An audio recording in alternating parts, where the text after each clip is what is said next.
符啊爸爸款有一种大张的顶头有印神明的画像，佮当大印。有人讲看到大符，等于是看到神明本尊同款。伫中华文化宝藏寺最近伫库房内面，发现到一个100多年前妈祖大符的版画。这妈祖边啊，佫刻千里眼、顺风耳，呈现过去破失典雅的版画风格。 先甲目水平均稳伫咧雕刻板，然后纸放伫房顶练练的，一张妈祖大符就印好势咯。中华文化的宝藏寺最近伫库房发现一个100多年前的妈祖大符版画。庙方表示，过去的人生活无遐好过，较无法度请神明登去服侍，所以用有印神像的大符来代替。迄阵就是用这个方式，用一种这个。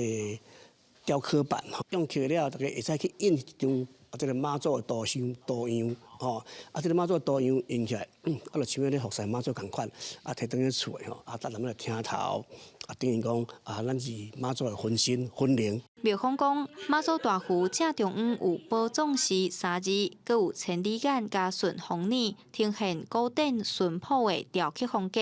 除了有100年历史的大符版画，中华大川的梧桐宫嘛，甲大符加入当地特产葡萄的元素，重新设计有在地特色的大符。除了咱的五元大帝甲咱的风味日常，那以外咱内底佫有标明着咱这。 大村乡的一寡名产，就是讲咱的葡萄，那用这个葡萄甲葡萄藤来做一个伊的边框，就代表着咱地方。民间讲法认为，大符的定义是神像，有顶替保平安的意思。也若宫庙制作大符，会加入神像、庙宇元素，逐间庙大符的寸尺模样拢无相同。即阵有宫庙加入新的设计想法，除了保留过去雕刻印刷的技术，嘛会当看到大符版画的新创意。